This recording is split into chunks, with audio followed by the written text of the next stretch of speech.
you're shocked? And they're like, no. And I'm like, you're shocked. So you have to first admit that you're shocked. So even if you're not using that word, look out for any other sneaky ways that you can find yourself being shocked and in awe. How you'll know is like if you don't feel neutral when there's a problem. If you feel like there's a problem, that's you probably being shocked. Welcome to Sincerely Future You, a podcast for female entrepreneurs looking to scale their business by mastering their time, money, and drama. I'm your host, Jessica McKinley, founder of What's Happening Coaching, a life coaching program that helps ambitious women like you make decisions today with the future you in mind. Hafsters, it's been a minute. Probably not for you if you were listening last week, but for me, because I've had to repurpose some old gems for you that were videos that I've done in the past for my Facebook audience or for my clients. Because drumroll, I'm pregnant and I have been experiencing the beauty that is pregnancy in the first trimester, which has been nausea, extreme, debilitating, disgusting, puke in the shower, nausea. And it has been amazing to me to see how little resources there are out there on how to make money and continue to have a professional business while you're experiencing this very common thing that half of the population experiences, right, when they're pregnant.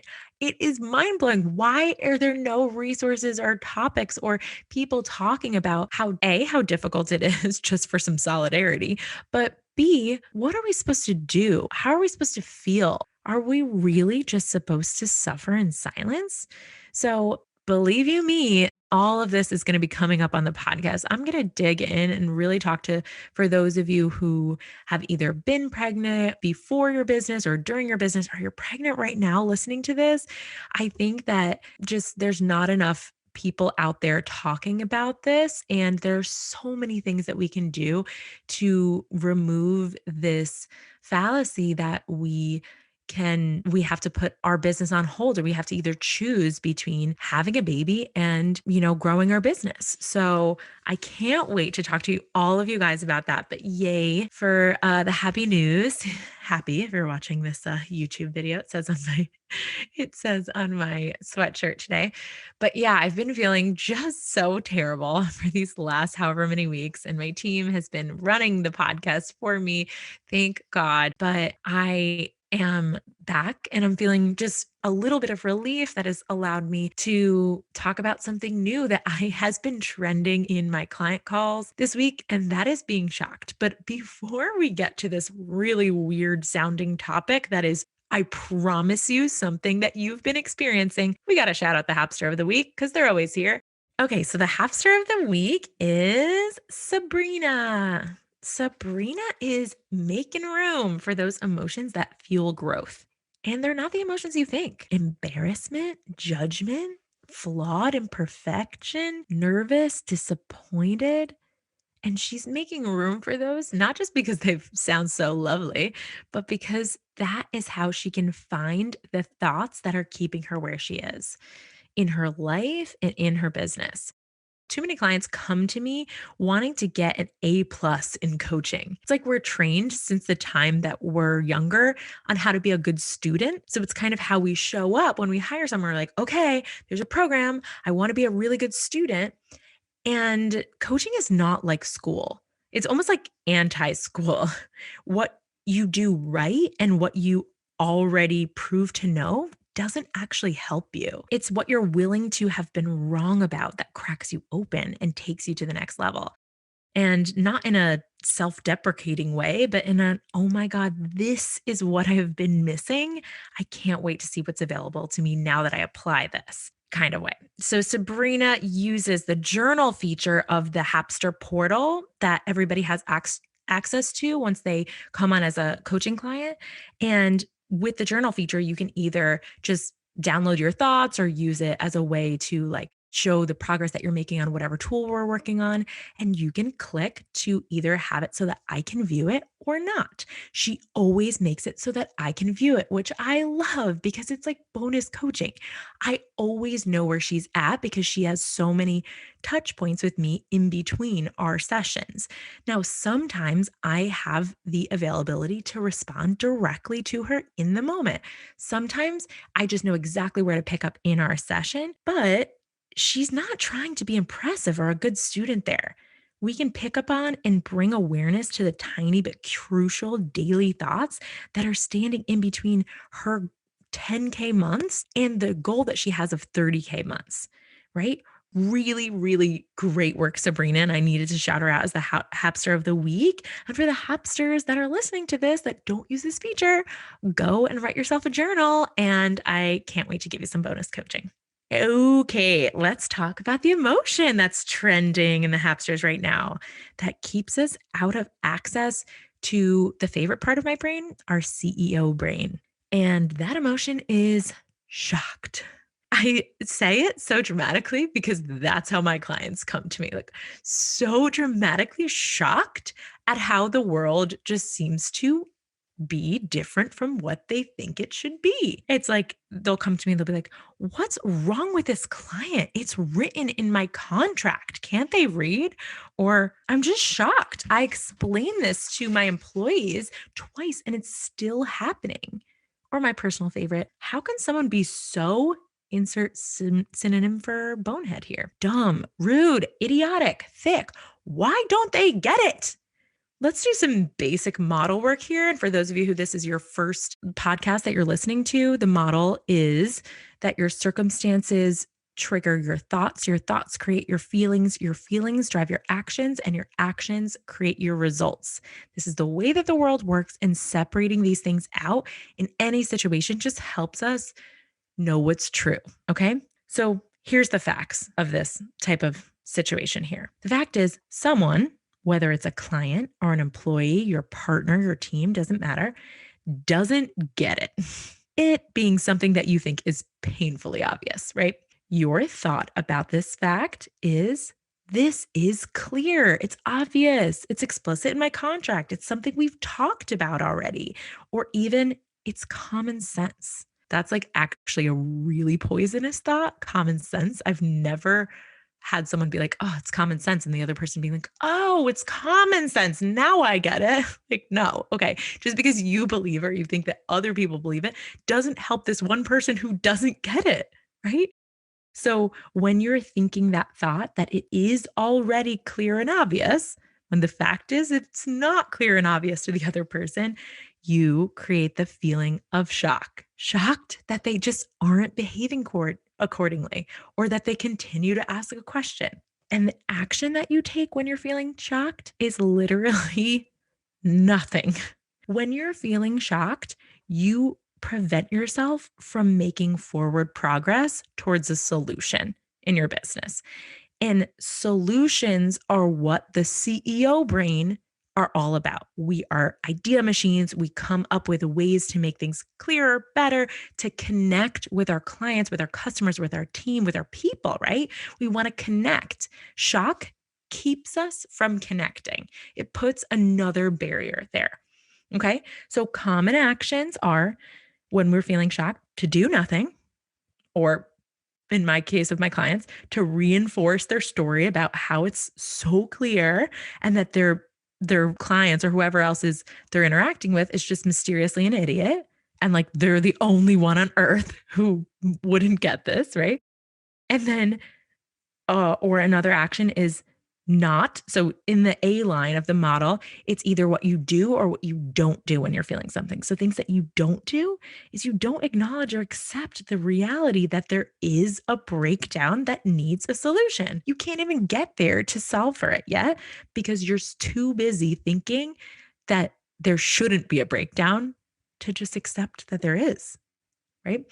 And then finally, the common action when you feel shocked is to fire them, to quit a project, to escape the circumstance, and to ignore their needs and not solve for it, right? When we feel shocked, we just want to like we're like, you know what? It's probably not a good fit, is what my clients will tell me. They're like all prepared to tell me about how, like, this client, they just aren't going to work with them, or this team member, they're just not a good fit. And I'm like, you're limiting your ability to find value in every person and to add value to every person that you come across because you're not trying to do work to connect with them.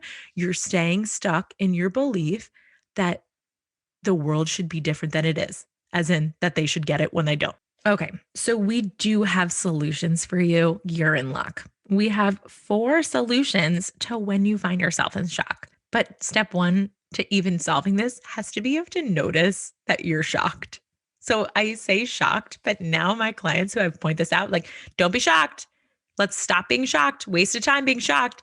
They've like found creative ways to say another word that is just really shocked in disguise. So they'd be like, it's crazy to me. And I'm like, you're shocked? And they're like, no. And I'm like, you're shocked. So you have to first admit that you're shocked. So even if you're not using that word, look out for any other sneaky ways that you can find yourself being shocked and in awe. How you'll know is like if you don't feel neutral when there's a problem. If you feel like there's a problem, that's you probably being shocked. When there's problems, I'm always like, of course there's problems. Why? How do I know that there should be problems? Because there's always problems, right? I'm never shocked by a problem. Just get immediately into my access into my CEO brain. And I'm like, how are we going to solve this problem? Let's go. Okay. So here are your solutions. So solution number 1 is that acceptance that I was talking about.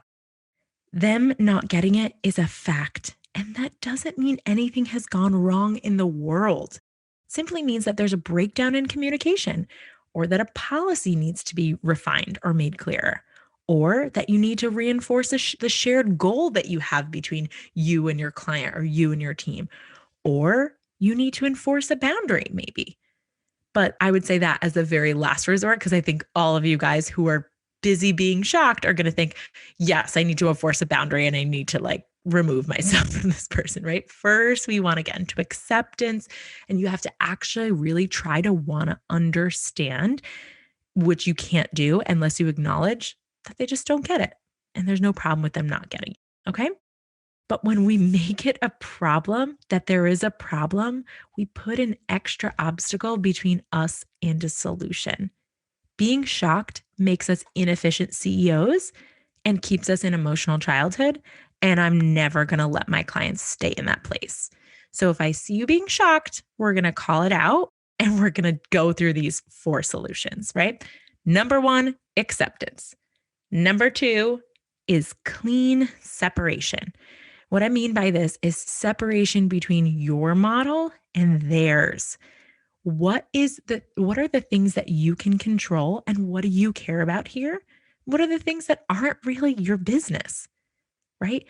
What I care about whenever there's a breakdown in communication, someone doesn't get this, it's like, I'm a results oriented person. I say this all the time. A high quality question here is, what is the result that I want to create here? At the end of the day, once I focus on the result, I'm like, oh, I want them to show up to the calls not late, right? To show up to the calls on time. And if they continue to show up to the calls not on time, despite my contract, despite me telling them, something else needs to happen. I need to either understand, I need to ask them more questions, right? Like something else needs to happen. But if I'm too busy worried about there's something wrong with my clients, why are they doing this, and not answering the question, right? Like I'm not actually curious. I'm just hypothetically being like, why? Like, woe is me, out of shock. It's like not going to help you get into that solution mode, right? So clean separation between the things that you can control, which is always your results. It doesn't matter what my clients do. I'm going to get the results that I want. It doesn't matter what my clients do. I'm going to get the results that I want for them, right? And my job to do that is to call them out and to notice anytime they're doing something, right? Like one of my clients, we've had the same conversation for a long time over and over again in our sessions. And then finally today, she was talking about like, oh gosh, just some days I really want to quit. And I was like, so why don't you quit?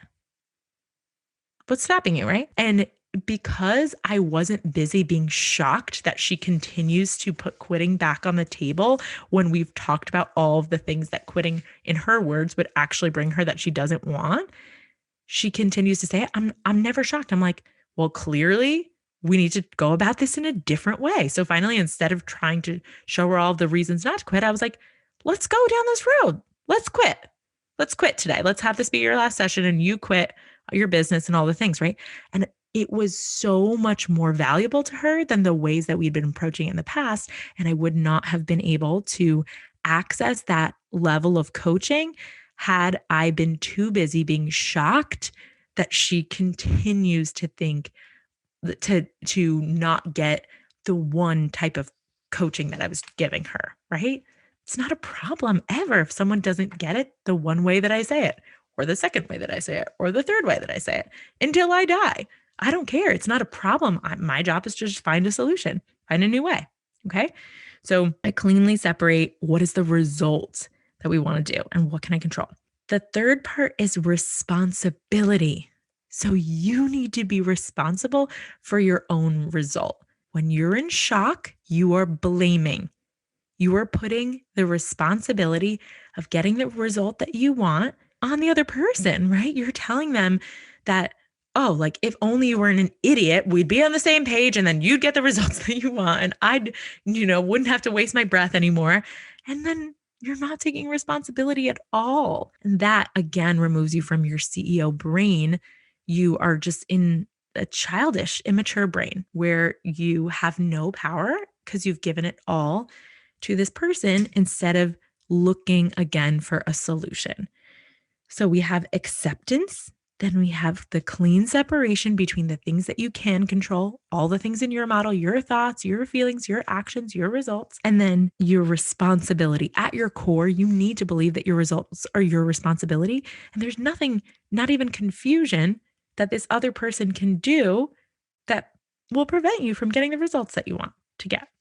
Okay. And then finally, curiosity. So this one's like, to me, always the solution.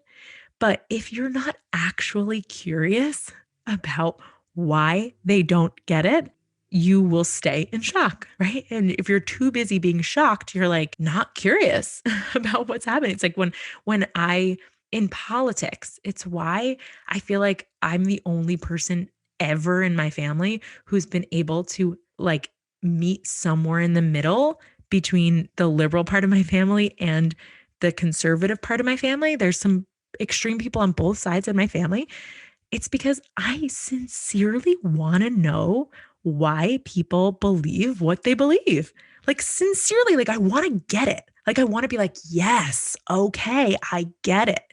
But like, I think what happens when we're too dug into our current story is like, we're not willing to think or believe anything different than what we currently believe. So we dig our heels in, we stay stuck, we stay shocked, and we act as if we're at a loss for how humanity can be this way. And it just prevents us from connecting, from understanding, from growing, from learning, from being the best CEO that we can be. So if you are not in acceptance that there isn't a problem with them not getting it, if you do not only focus on the things that you can control and you do not take responsibility, you won't be able to skip to curiosity. That's kind of like step 4 on this solutions list. But curiosity is the ultimate goal because once you get curious, there's always a solution. And I think that that thought really drives everything when that prevents me from ever entertaining the emotion of shock. I'll entertain it for like a little bit.